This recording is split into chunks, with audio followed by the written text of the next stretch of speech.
ਵਾਵਾ ਸੋਹਣੇ ਦਾ ਵਰਤਾਰਾ ਹਰ ਸੂਰਤ ਵਿੱਚ ਕਰੇ ਉਤਾਰਾ। ਇੱਕ ਜਾਚਾ ਵੇ ਇਸ਼ਕ ਜਾਰਾ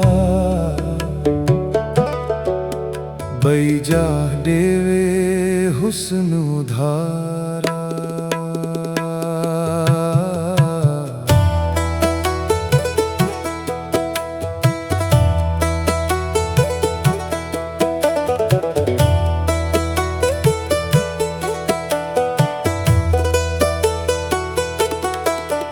ओ मालिक मैं अद ना सकदा हर सूरत विच मिठड़ा लगदा।